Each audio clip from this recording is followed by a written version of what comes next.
Hi hello ವೀಕ್ಷಕರೇ, welcome to simple Bhagya kitchen. ಇವತ್ತು video ನೋಡಿದ ತಕ್ಷಣ ನಿಮ್ಮ ಬಾಯಲ್ಲಿ ನೀರು ಬರಬೇಕು ಅಂತಹ ರೆಸಿಪಿನ ನಾನು ಹೇಗೆ ಮನೆಯಲ್ಲೇ ಮಾಡೋದಂತ ತೋರಿಸ್ತೀನಿ, ನೋಡೋಣ ಬನ್ನಿ. ನಿಮ್ಗೆ ಏನಾದ್ರು ಒಂದೇ ಥರ ಚಿತ್ರಾನ್ನ ತಿಂದು ಬೋರ್ ಆಗಿದೆ, ಇವಾಗ ಹುಣಸೆಕಾಯಿ ಸೀಸನ್ ಅಲ್ವೇ, ಹುಣಸೆಕಾಯಿ ಬಳಸ್ಕೊಂಡು ಚಿತ್ರಾನ್ನ ಮಾಡ್ಕೊಳ್ತಿದ್ರೆ ತುಂಬ ಚೆನ್ನಾಗಿರ್ತದೆ. ಅಂತಹ ಚಿತ್ರಾನ್ನ ನಾನು ಹೇಗೆ ಮಾಡೋದಂತ ತೋರಿಸ್ತೀನಿ. ಅದಕ್ಕೆ ಬೇಕಾಗಿರುವ ಸಾಮಗ್ರಿಗಳು ನೋಡಿ, 2 ಹುಣಸೆಕಾಯಿ ತೊಗೊಂಡಿದ್ದೀನಿ. ನಿಮಗೆ ಕಮ್ಮಿ ಬೇಕಂದರೆ 1 ಹುಣಸೆಕಾಯಿ ಹಾಕೊಂಡ್ರೆ, ಹುಳಿ ಜಾಸ್ತಿ ಬೇಡ ಅಂದರೆ ಇಲ್ಲಾಂದರೆ 2 ಹುಣಸೆಕಾಯಿ ತೊಗೊಳ್ರಿ. ಹಾಗೆ 1 kg ಅಷ್ಟು ನಾನು ಈರುಳ್ಳಿನ ಹಚ್ಚಿಟ್ಕೊಂಡಿದ್ದೀನಿ. ಸ್ವಲ್ಪ ಗೊಜ್ಜು ಜಾಸ್ತಿ ಮಾಡ್ತಿದ್ದೀನಿ, ಹಂಗಾಗಿ 1 kg ಅಷ್ಟು ಈರುಳ್ಳಿನ ಹಚ್ಚಿಟ್ಕೊಂಡಿದ್ದೀನಿ. ಒಂದು 15ರಿಂದ 20 ಹಸಿಮೆಣ್ಸಿನ್ಕಾಯಿನ ಸಣ್ಣದಾಗಿ ಹಚ್ಚಿಟ್ಕೊಂಡಿದ್ದೀನಿ. 1 ಬೌಲಾಗುವಷ್ಟು ತೆಂಗಿನಕಾಯಿ ತುರಿನೂ ತುರಿದಿಟ್ಕೊಂಡಿದ್ದೀನಿ. ಹಾಗೆ ಸ್ವಲ್ಪನ ಕೊತ್ತಂಬರಿ ಸೊಪ್ಪು ಸಣ್ಣದಾಗಿ ಹಚ್ಚಿಟ್ಕೊಂಡಿದ್ದೀನಿ. ಹಸಿ ಕರಿಬೇವು, ಜೀರಿಗೆ, ಸಾಸಿವೆ, ಪುಡಿ ಉಪ್ಪು. ಇವತ್ತು ನಾನು ಜೀರಿಗೆ ಮತ್ತು ಸಾಸಿವೆ, ಮೆಂತ್ಯ ಇದು ನಾನು ಇಷ್ಟು ನಾನು 3 ಪೌಡ್ರ್ ಮಾಡ್ಕೊಂಡು ಇಟ್ಕೊಂಡಿದ್ದೀನಿ. ಅಂತಹ ಪೌಡ್ರು, ಹಾಗೆಯೇ ಕಡಲೆ ಬೀಜ, ಶುಂಠಿ ಬೆಳ್ಳುಳ್ಳಿ ಪೇಸ್ಟ್. ನೀವೇನೇನು ಬೆಳ್ಳುಳ್ಳಿ ಇದ್ದರೆ ಬೆಳ್ಳುಳ್ಳಿನ ಜಜ್ಜಿ ಹಾಕ್ಕೊಟ್ರೆ ಚೆನ್ನಾಗಿರುತ್ತೆ, ಇಲ್ಲ ಶುಂಠಿ ಬೆಳ್ಳುಳ್ಳಿ ಪೇಸ್ಟ್ ಇದ್ದರೆ ಪೇಸ್ಟಲ್ಲಿ ಹಾಕ್ಕೊಳ್ಳಿ, ಇನ್ನೂ ಚೆನ್ನಾಗಿರುತ್ತೆ. ಹಾಗೆ ಅರಿಶಿನ ಪುಡಿ ಮತ್ತು ಮಾಡೋದಕ್ಕೆ ಎಣ್ಣೆ. ಇಷ್ಟು ತಗೊಂಡು ಏನು ಮಾಡೋದಂತ ನೋಡೋಣ ಬನ್ನಿ. ನೋಡಿ, ನಾನು ಹುಣಸೆಕಾಯಿ ಫಸ್ಟ್ ಬೇಯಿಸ್ಕೊಳ್ಳೋದಕ್ಕೋಸ್ಕರ ಒಂದು ಪಾತ್ರೆ ನೀರಿಟ್ಟಿದ್ದೀನಿ. ಆ ಪಾತ್ರೆಗೆ ಈ ಹುಣಸೆಕಾಯಿ ಹಾಕ್ತಾಯಿದ್ದೀನಿ. ನೋಡಿ, ನೀರು ಹುಣಸೆಕಾಯಿ ಮುಳುಗೋವಷ್ಟು ನೀರು ಹಾಕೋಣ. ನಾವು ಆಮೇಲೆ ಎಷ್ಟು ಬೇಕೋ ಅಷ್ಟೇ ಯೂಸ್ ಮಾಡಿಕೊಂಡ್ರೆ ಆಗುತ್ತೆ ನೀರು. ಈಗ ಒಂದು ಸೈಡು ಹುಣಸೆಕಾಯಿ ಬೇಯ್ತಾ ಇರಲಿ. ಒಂದು ಸೈಡ್ ನಾನು ಹುಣಸೆಕಾಯಿ ಬೇಯಕ್ಕೆ ಇಟ್ಟಿದ್ದೀನಿ, ಅದನ್ನೇ ಒಂದು 2ರಿಂದ 3 ನಿಮಿಷ ಬೇಯ್ತಿದೆ. ಇನ್ನೊಂದು ಸೈಡ್ ನಾನು ಒಂದು ಬಾಣಲೆ ಇಟ್ಟಿದ್ದೀನಿ. ಬಾಣಲೆಗೆ ನಾನು ತಗೊಂಡಂಥ ಎಣ್ಣೆ ಹಾಕ್ತೀನಿ. 4ರಿಂದ 5 ಸ್ಪೂನ್ ಆಗೋವಷ್ಟು ಎಣ್ಣೆ ಹಾಕ್ತಿದ್ದೀನಿ. ಸ್ವಲ್ಪ ಗೊಜ್ಜು ಜಾಸ್ತಿ ಮಾಡೋದ್ರಿಂದ ಸ್ವಲ್ಪ ಎಣ್ಣೆ ನೋಡಿ, ಬೌಲಲ್ಲಿ 1 ಬೌಲ್ ಅಷ್ಟು ಹಾಕಿದ್ದೀನಿ. ಎಣ್ಣೆ ಬಿಸಿ ಆಗಲಿ. ಎಣ್ಣೆ ಕೂಡ ಬಿಸಿಯಾಗಿದೆ. ನಾನೊಂದು ಅರ್ಧ ಸ್ಪೂನಷ್ಟು ಸಾಸಿವೆ ಹಾಕ್ತಿದ್ದೀನಿ. ಹಾಗೆ ಒಂದು ಅರ್ಧ ಸ್ಪೂನಷ್ಟು ಜೀರಿಗೆನೂ ಹಾಕ್ತಿದ್ದೀನಿ. ಸಾಸಿವೆ ಮತ್ತು ಜೀರಿಗೆ ಎರಡೂ ಚಟಪಟ ಅನ್ನಲಿ. ನೋಡಿ, ಸಾಸಿವೆ ಮತ್ತು ಜೀರಿಗೆ ಎರಡೂ ಚಟಪಟ ಅಂತಿದೆ.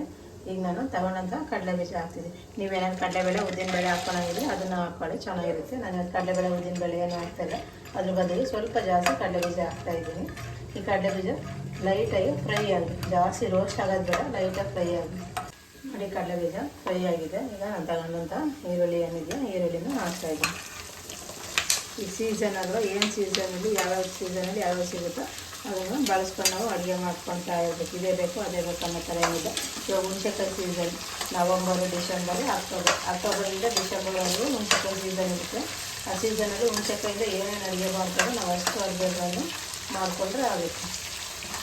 ಈರುಳ್ಳಿ ಜೊತೆ ನಾನು ಹಸಿಮೆಣ್ಸಿಕಾಯನ್ನು ತಗೊಂಡು ಹಸಿಮೆಣ್ಸಿಕಾಯನ್ನು ಹಾಕ್ತಾಯಿದ್ದೀನಿ. ಹಾಗೆಯೇ ಸ್ವಲ್ಪ ಹಸಿ ಕರಿಬೇವು ತಗೊಂಡಿದ್ದೆಲ್ಲ ಹಸಿ ಕರಿಬೇವು ಹಾಕ್ತಾಯಿದ್ದೀನಿ. ನನಗಿರೋ ಕರಿಬೇವಾದರೆ ಈರುಳ್ಳಿ ಹಾಕಿದ ಮೇಲೆ ಹಾಕಿ, ಹಸಿ ಕರಿಬೇವಾದ್ರೆ ನೀವು ಎಣ್ಣೆ ಹಾಕಿದ್ರೆ ಚೆನ್ನಾಗಿರುತ್ತೆ, ಇಲ್ಲ ಈರುಳ್ಳಿ ಜೊತೆ ಹಾಕಿದ್ರೆ ಚೆನ್ನಾಗಿರುತ್ತೆ. ನಾನು ಈರುಳ್ಳಿ ಜೊತೆನೇ ಹಸಿ ಕರಿಬೇವು ಹಾಕ್ತಾಯಿದ್ದೀನಿ. ಹಾಗೆ ನಾನು ತಗೊಂಡಂಥ ಶುಂಠಿ ಬೆಳ್ಳುಳ್ಳಿ ಪೇಸ್ಟ್ ಏನಿದೆ, ಆ ಶುಂಠಿ ಬೆಳ್ಳುಳ್ಳಿ ಪೇಸ್ಟನ್ನು ಹಾಕ್ತಾಯಿದ್ದೀನಿ. ಎಲ್ಲ ಹಾಕ್ಬಿಟ್ಟು ಚೆನ್ನಾಗಿ ಹಸಿ ವಾಸನೆ ಹೋಗೋವರೆಗೂ ಫ್ರೈ ಮಾಡ್ಕೊಳ್ಳೋಣ. ನೋಡಿ, ಆ ಕಡೆ ನಾವು ಒಗ್ಗರಣೆ ಹಾಕೋ ಅಷ್ಟಕ್ಕೆ ಈ ಕಡೆ ಹುಣಸೆಕಾಯಿನೂ ಬೆಂದಿದೆ. ಈಗ ಹುಣಸೆಕಾಯಿನ ಸ್ಟವ್ ಆಫ್ ಮಾಡಿ ಸಪ್ರೇಟ್ ಮಾಡ್ಕೊಳ್ಳೋಣ. ಈರುಳ್ಳಿ ಎಲ್ಲ ಚೆನ್ನಾಗಿ ಫ್ರೈ ಆಗಿದೆ. ಈಗ ನಾನು ರುಚಿಗೆ ತಕ್ಕಷ್ಟು ಉಪ್ಪು ಹಾಕ್ತಾಯಿದ್ದೀನಿ. ನೀವು ಎಷ್ಟು ಗೊಜ್ಜು ಮಾಡ್ಕೊತೀರ ನೋಡ್ಕೊಂಡು, ಅನ್ನಕ್ಕೆ ಎಷ್ಟು ಬೇಕೋ ಅಷ್ಟು ನೋಡ್ಕೊಂಡು ನೀವು ಉಪ್ಪು ಹಾಕೋದು. ಆಲ್ರೆಡಿ ನಾವು ಅನ್ನಕ್ಕೆ ಉಪ್ಪು ಹಾಕಿರ್ತೀವಿ, ಹಾಗಾಗಿ ನೀವು ನೋಡ್ಕೊಂಡು ಉಪ್ಪು ಹಾಕೋದು. ಒಂದು ಚಿಟಿಕೆ ಅಷ್ಟು ಅರಿಶಿನ ಪುಡಿನ ಹಾಕ್ತೀನಿ. ಅರಿಶಿನ ಪುಡಿ ಮತ್ತು ಉಪ್ಪು ಹಾಕಿದ್ದು ಒಂದ್ಸಲ ಎಲ್ಲ ಮಿಕ್ಸ್ ಮಾಡೋಣ. ಈಗ ನೋಡಿ, ಹುಣಸೆಕಾಯಿ ಬೆಂದಿದೆಯಲ್ಲ ಸಪ್ರೇಟ್ ಮಾಡ್ಕೊಂಡಿದ್ದೆ. ಈ ಸಿಪ್ಪೆ ಎಲ್ಲ ತೆಗಿತಾ ಇದ್ದೀನಿ. ಒಂದು ಸೈಡ್ ಒಗ್ಗರಣೆ ಬೇಯ್ತಾ ಇದೆ, ಇನ್ನೊಂದು ಸೈಡ್ ನಾವು ಹುಣಸೆಕಾಯಿ ಸಿಪ್ಪೆ ಎಲ್ಲ ತೆಗೆದು ಹುಣಸೆ ರಸನ ರೆಡಿ ಮಾಡ್ಕೊಳ್ಳೋಣ.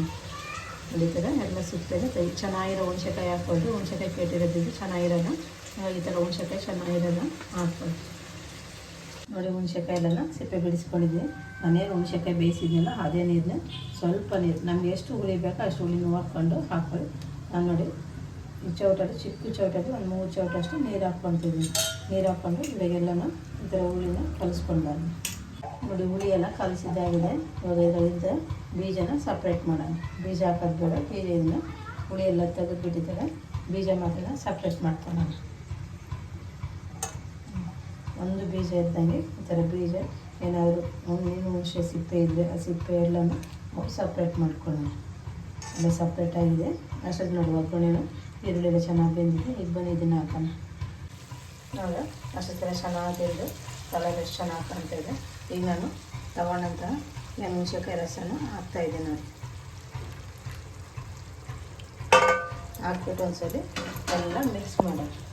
ನಿಮ್ಗೆ ಇನ್ನೂ ಸ್ವಲ್ಪ ಏನು ಹುಳಿ ಬೇಕಂದರೆ ಹಾಕ್ಕೊಳ್ಳಿ, ನನಗೆ ಸಾಕಾಗುತ್ತೆ. ಈಗ ನಾನು 2 ಹುಣಸೆಕಾಯಿ ಎಲ್ಲ ಸ್ವಲ್ಪ ರಸ ತಗೊಂಡು ಹಾಕ್ಕೊಂಡಿದ್ದೀನಿ. ಹುಣಸೆ ರಸ ಹಾಕಿದ್ದೆಲ್ಲನೂ ನೋಡಿ, ಪೌಡ್ರ್ ಮಾಡ್ಕೊಂಡಿದ್ದೆಲ್ಲ ಜೀರಿಗೆ, ಮೆಂತ್ಯ ಮತ್ತು ಸಾಸಿವೆ 3 ಇದನ್ನು ಒಂದು ಅರ್ಧ ಸ್ಪೂನ್ ಫುಲ್ ಹಾಕ್ತಾಯಿಲ್ಲ, ಒಂದು ಅರ್ಧ ಹಾಕ್ತಾಯಿದ್ದೀನಿ ನೋಡಿ. ಅರ್ಧ ಹಾಕ್ಬಿಟ್ಟು ಎಲ್ಲ ಒಂದ್ಸರಿ ಮಿಕ್ಸ್ ಮಾಡೋಣ. ಎಲ್ಲ ಮಿಕ್ಸ್ ಆದಮೇಲೆ ನಾನು ತೆಂಗಿನಕಾಯಿ ತುರಿ ತೊಗೊಂಡಿದ್ದೆ, ಆ ತೆಂಗಿನಕಾಯಿ ತುರಿನ ಹಾಕ್ತಾಯಿದ್ದೀನಿ. ನೀವು ಅನ್ನ ಬೆರೆಸಿದ್ರೆ ತೆಂಗಿನಕಾಯಿ ತುರಿ ಹಾಕ್ಕೊಳ್ಳಿ, ಇಲ್ಲ ಈ ಥರ ಹಾಕಿದ್ರು ಇನ್ನೂ ಚೆನ್ನಾಗಿರುತ್ತೆ. ಹಾಕಿದ್ರೆ ಎಲ್ಲ ಎಣ್ಣೆ ಜೊತೆ ಮಿಕ್ಸ್ ಆಗಿರುತ್ತೆ, ಚೆನ್ನಾಗಿರುತ್ತೆ. ಸ್ವಲ್ಪ ಕೊತ್ತಂಬರಿ ಸೊಪ್ಪು ಹಾಕ್ತೀನಿ, ಆಮೇಲೆ ಲಾಸ್ಟ್ ಸ್ವಲ್ಪ ಕೊತ್ತಂಬರಿ ಹಾಕ್ತೀನಿ. ಎಲ್ಲ ಒಂದ್ಸರಿ ಥರ ಮಿಕ್ಸ್ ಮಾಡೋಣ. ತೆಂಗಿನಕಾಯಿ ತುರಿ ಕೊತ್ತಂಬರಿ ಎಲ್ಲ ಹಾಕಿದ್ಮೇಲೆ ಒಂದ್ಸರಿ ನೀಟಾಗಿ ಮಿಕ್ಸ್ ಮಾಡೋಣ. ಅನ್ನ ಮಾಡ್ಕೊಂಡಿದ್ದೆ, ರೆಡಿ ಮಾಡಿ ಇಟ್ಕೊಂಡಿದ್ದೆ. ಒಂದು 10-12 ನಿಮಿಷದಾಗೆ ನಮಗೆ ಗೊಜ್ಜು ರೆಡಿ ಆಗುತ್ತೆ. ಚಿತ್ರಾನ್ನ ರೆಡಿ ಆಗುತ್ತೆ. ಮೆಣಸಿನಕಾಯಿ ಚಿತ್ರಾನ್ನ ನೋಡಿ, ಗೊಜ್ಜೆಲ್ಲ ರೆಡಿಯಾಗಿದೆ.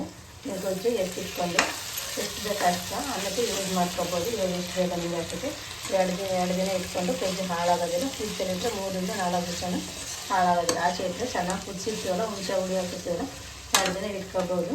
ಈಗ ನಾನು ಅನ್ನ ಮಾಡ್ಕೊಂಡು ರೆಡಿ ಮಾಡ್ಕೊಂಡಿದ್ದೆ. ಇದನ್ನು ಗೊಜ್ಜು ಜೊತೆ ಮಿಕ್ಸ್ ಮಾಡ್ತೇನೆ. ಯಾವುದೇ ರೀತಿ ಗೊಜ್ಜು ನಾನು ಇವತ್ತು ಸಿಗ್ತಾ ಇಲ್ಲ, ಹಾಗೆ ಎಲ್ಲ ಒಟ್ಟಿಗೆ ಮಿಕ್ಸ್ ಮಾಡ್ತಾಯಿದ್ದೀನಿ. ಸ್ವಲ್ಪ ಜಾಸ್ತಿ ಬೇಕಾಗಿತ್ತು, ಹಂಗಾಗಿ ಎಲ್ಲ ನಾನು ಮಿಕ್ಸ್ ಮಾಡ್ತಾಯಿದ್ದೀನಿ. ನೋಡಿದ್ರಲ್ಲ ಎಷ್ಟು ಈಸಿಯಾಗಿ, ಎಷ್ಟು ಸಿಂಪಲಾಗಿ ನಾನು ಇವತ್ತು ಹುಣಸೆಕಾಯಿ ಬಳಸಿ ಚಿತ್ರಾನ್ನ ಮಾಡಿದೆ ಅಂತ. ನಾನು ಮಾಡಿದಂಥ ರೆಸಿಪಿ ನಿಮ್ಗೆ ಇಷ್ಟ ಆಗಿದ್ದಲ್ಲಿ ನೀವು ಲೈಕ್ ಮಾಡಿ, ಶೇರ್ ಮಾಡಿ, ಹಾಗೆ ನಮ್ಮ ಚಾನಲ್ನ ಸಬ್ಸ್ಕ್ರೈಬ್ ಮಾಡಿ. ಹಾಗೆ ನಿಮ್ಗೆ ಯಾವುದಾದ್ರೂ ರೆಸಿಪಿ ಬೇಕಾದರೆ ದಯವಿಟ್ಟು ಕಮೆಂಟ್ ಬಾಕ್ಸಲ್ಲಿ ಕಮೆಂಟ್ ಹಾಕಿ, ಆ ರೆಸಿಪಿನ ನಾನು ನಿಮಗೆ ಮಾಡಿ ತೋರಿಸ್ತೀನಿ. ಎಲ್ಲ ಮಿಕ್ಸ್ ಆಗಿದೆ. ಈಗ ನಾನು ಏನು ಕೊತ್ತಂಬರಿ ತಗೊಂಡು ಉಳಿಸಿದ್ನಲ್ಲ, ಆ ಕೊತ್ತಂಬರಿನ ಮೇಲ್ಗಡೆ ಹಾಕ್ತೀನಿ. ಇವತ್ತು ನಾನು ಮಾಡಿದಂಥ ಚಿತ್ರಾನ್ನ ನೀವು ಲಂಚ್ಗಾದ್ರು ತಗೊಂಡೋಗ್ಬೋದು, ಬ್ರೇಕ್ಫಾಸ್ಟ್ಗಾದ್ರು ತಗೋಬೋದು, ಇಲ್ಲ ಸಾಯಂಕಾಲ ಟೈಮು ಯಾರಾದ್ರು ಮನೆಗೆ ಬಂದು ಚಿತ್ರಾನ್ನ ವಡೆನೋ ಈ ಥರ ಮಾಡ್ಕೊಂಡು ಕೊಟ್ಟರೆ ಚೆನ್ನಾಗಿರುತ್ತೆ. ಮತ್ತು ರಾತ್ರಿ ಡಿನ್ನರ್ಗೆ, ಊಟಕ್ಕೂ ಮತ್ತು ತಿಂಡಿಗೂ ಯಾವುದಕ್ಕೆ ಬಂದ್ರೂ ನೀವು ಯೂಸ್ ಮಾಡ್ಕೊಬೋದು, ತುಂಬ ಚೆನ್ನಾಗಿರುತ್ತೆ. ನಾನು ಮಾಡಿದಂಥ ಚಿತ್ರಾನ್ನ ರೆಡಿಯಾಗಿದೆ. ನಾನು ಒಂದು ಪ್ಲೇಟ್ಗೆ ಇದನ್ನು ಸರ್ವ್ ಮಾಡ್ತಾಯಿದ್ದೀನಿ. ಈ ಚಿತ್ರಾನ್ನ ನೀವು ಚಟ್ನಿ ಹಾಕ್ಕೊಳ್ತಿದ್ರೆ ಇನ್ನೂ ಮಸ್ತ್ ಇರುತ್ತೆ. ಅದ್ರ ಜೊತೆ ಒಂದು ಮೆಣಸಿನ್ಕಾಯಿ ಬಜ್ಜಿನೋ ಇಲ್ಲ ಒಂದು ವಡೆ ಹಾಕ್ಕೊಂಡ್ರೆ ಇನ್ನೂ ಸಖತ್ತಾಗಿರುತ್ತೆ. ಹೆಂಗೆ ಚಿತ್ರಾನ್ನ ಖಾಲಿ ಆಗುತ್ತೆ ತಟ್ಟೆ ಒಳಗೋದು ಅನ್ನೋದೇ ಗೊತ್ತಾಗೋಲ್ಲ.